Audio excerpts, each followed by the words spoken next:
Jonathan Chester. I'm one of the founders of BitWage. John Lindsay, our CEO, sitting in the back, also one of the founders. He'll kind of help ask or answer questions in the Q&A after the presentation. So right now, there is a problem in Bitcoin. The only way that you are able to obtain Bitcoin in a scalable and reliable fashion is by linking up your bank account to a Bitcoin liquidity provider, Coinbase or other exchanges.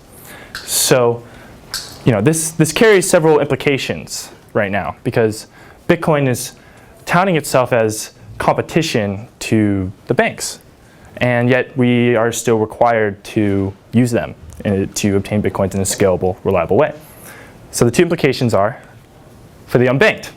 How are the unbanked supposed to obtain Bitcoins, again in a scalable, reliable way, without having bank accounts? Yes, they can have cash, but how much cash do you actually hold with you on a daily basis? You can check your wallets. It's probably not very much. So now we keep on saying in Bitcoin that the unbanked are going to be able to have all these financial modern tools, but they're really unable to obtain Bitcoins in the system.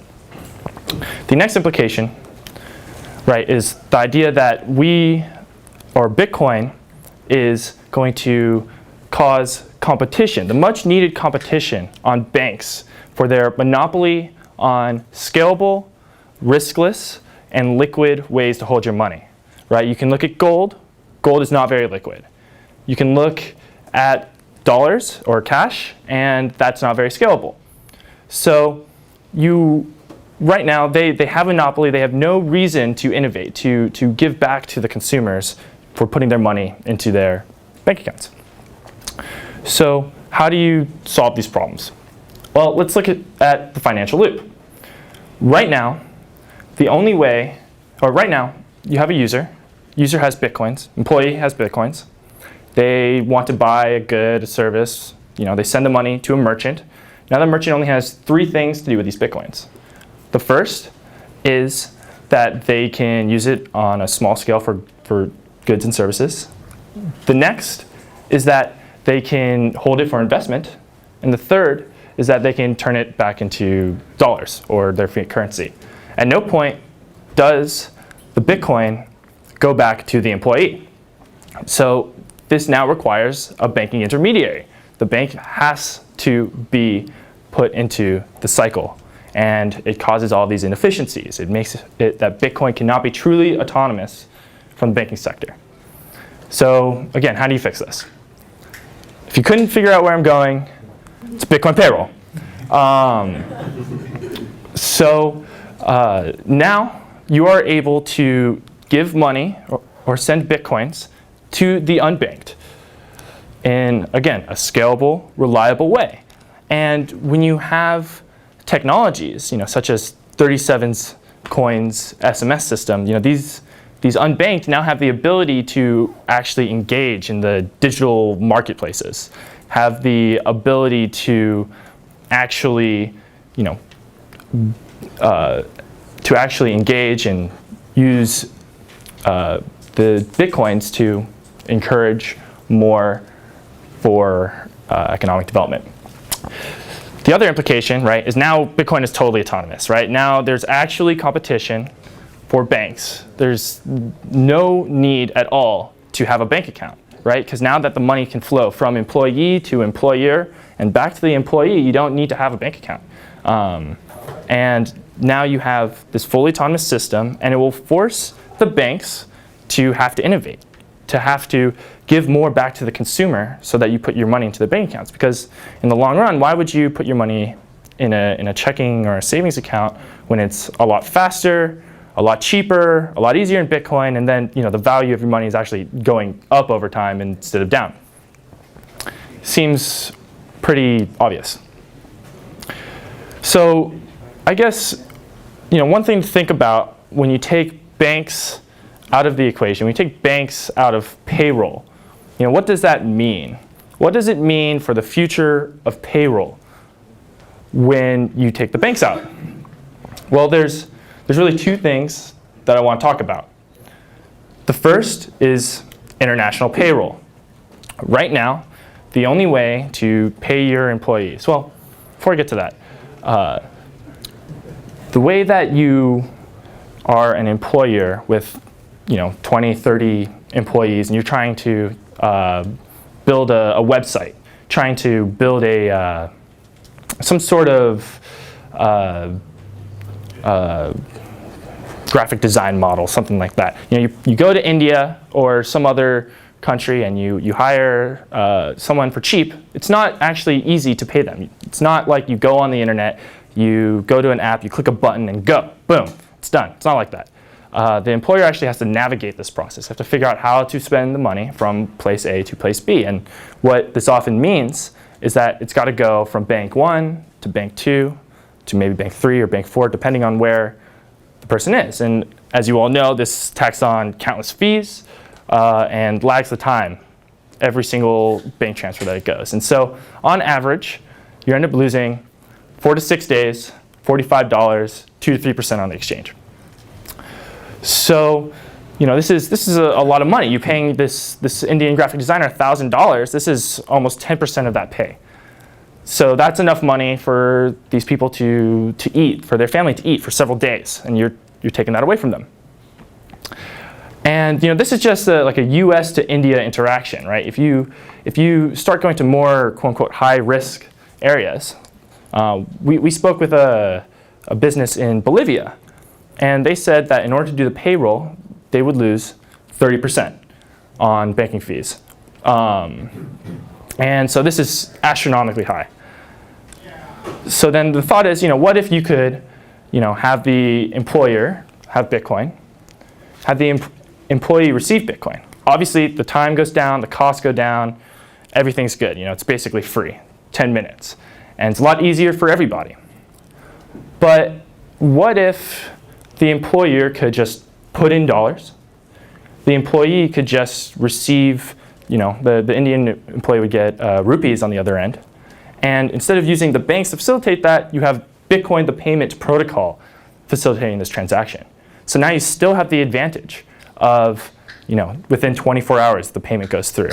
The charge is minimal. You can get it down to under 1% in exchange fees. And in this situation, everyone wins, right? The Indian gets more money, and they get paid faster. The employer has an easy way to send money to their employee, and they pay less money. And the Bitcoin payroll company gets a little bit on the side. And so in this situation, greater efficiency for everyone involved. So the next thing that I want to talk about is something that's really not offered anywhere. This idea hasn't really come up before. And to preface this, I've got one question. Why do we get paid twice a month? That didn't quite work out. Why do we get paid twice a month? Just think about it. Right now in the U.S. we have the ACH system, and that typically means you're paying maybe 30 cents for the ACH push, and then you're waiting 2 to 4 days for the money to get somewhere. So it doesn't make sense to pay someone, let's say, 20 cents a minute. You pay someone 20 cents a minute, you're paying more to actually send the payment, and they're not even getting it for 2 to 4 days. Doesn't make sense. You want to take advantage of economies of scale. That's why you do these giant blocks of payments twice a month. Could be more, could be less, but the idea is it doesn't make sense to do small amounts, do micropayments. So when you take out the banks from the equation, you take out ACH from the equation, and you're using Bitcoin, you are now able to offer real-time payroll. Now, what this means is you can pay people by the day, by the hour, by the minute, by the second. Yes, there's a 10-minute delay, but that's nothing compared to 30 cents and 2 to 4 days. So what are the implications of this? There's a lot, but I'd like to discuss one in particular. There's an entire industry that is based off of the fact that you only get paid, let's say, a week from now, and your utility bill is due tomorrow, and you don't have enough money to pay for it. So you go to the payday loan industry. And when you go there, they tack on 25, 30% fees or interest rates, and that's low. You miss a payment and the fees can go up to over 150%. And these people, they oftentimes end up getting stuck in these debt cycles for the rest of their lives. It lowers their quality of life. And so now, with real-time payroll, you are able to circumvent this process. People are now able to get paid as they work, which means that they don't have to wait a week for their money to pay for the utility bill. If their utility bill is due tomorrow, they work extra hard today, get more money in their pocket today, and then they work maybe less hours later on in the week, so they still only have a 40-hour week. But in the end, they aren't stuck in this debt cycle, and they're able to actually save this money and live out their lives. So when you think about real-time payroll, right, and you think about international payroll, you really start to paint a picture of, what is the future of payroll. It's a future with lower costs, faster speeds. Employees make more money, get that money faster. Employers save more money. It's easier for them to actually send the money. And you just have a picture of, what is the future of payroll. That's my presentation.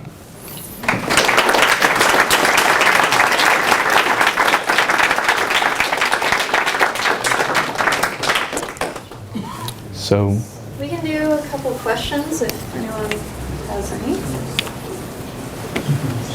Two questions actually. One, are you guys actually now up and running, or is it still proof of concept? And also, do you handle now payroll? If you are up and running, do you handle payments internationally? Say if I were in Ireland and I was getting paid out of there to an Irish bank account, for example, would you be able to handle that, or are there legal issues or restrictions around that? Yeah, so right now we just released our alpha the Monday before the last Monday. And so, we've onboarded some companies. We're still sort of going through some verification process on others. But we're up and running. And our alpha process right now, we are currently focusing on California because right now we're, trying to navigate the regulations. In California, there is a regulation, Assembly Bill 786, which basically means that if you're aiding an employer to pay their employees, you don't have to get a money transmitting license. And there are several states like that. Once you start, going overseas, there's a whole lot of regulations to deal with. We're currently working on that. We've got a lawyer, got an anti-money laundering specialist, and so we're developing the plan, and this will come soon, but it's not offered right now. Yeah. How are you addressing privacy and anonymity? In the sense of, are you going to be anonymous? Is that sort of the question, or? Well, just being able to see that a company paid a certain specific person, so being able to trace that back to. Right. So from an anonymity perspective, the one thing that we feel is very important is that the employers, don't see the addresses of the employees. So we bar the employers from actually seeing that. So then, if you're going to buy goods and services in that regard, maybe you're watching something you shouldn't be at work, something not safe for work. They can't see that. But we are requiring people to put in their names and addresses and things like that. Yeah. So you gave the example of paying someone in India, and the employer in California pays them dollars, and they receive their check in rupees, and it's Bitcoin is the payment protocol. So I wonder, how do you imagine that working as a business proposition? Do you have like a subsidiary company in India that operates a Bitcoin to rupee exchange, or? Right. So the idea is that there's going to be an exchange on the other end. And so we're going to sort of work with that exchange and sort of integrate them into our system. And so they will actually sort of act as the entity on the other side, the exchange. Yeah. Are any of the companies that you've onboarded going to start off with real-time payroll? So real-time payroll, it's coming soon. One of the aspects of real-time payroll that we feel is important is that that we are able to, I guess, deal with the whole range of payroll. First, right now we are in our alpha stage doing only 1099 contractors. If you were to do your W-2 employees, you would want to sort of do their payroll tax calculations and withholdings elsewhere. But our beta, which is coming out within the next couple months, is going to offer all these things. And real-time payroll will, come at, shortly after. Yep. Last one. In your example about, say, India, how does the person in India actually receive their money? Do they still need a bank account, or is someone going to come to their house with a big bag of money? Right. Okay. So, I mean, if you don't want a bank account and you're looking for Bitcoin, then you can just accept the Bitcoin on the other end, and it'll be even cheaper. We'll pass on the savings of the exchange fee. But if you want to be completely transparent, you're like, I don't care what Bitcoin is, shame on them. And then they would have to have a bank account to obtain those dollars.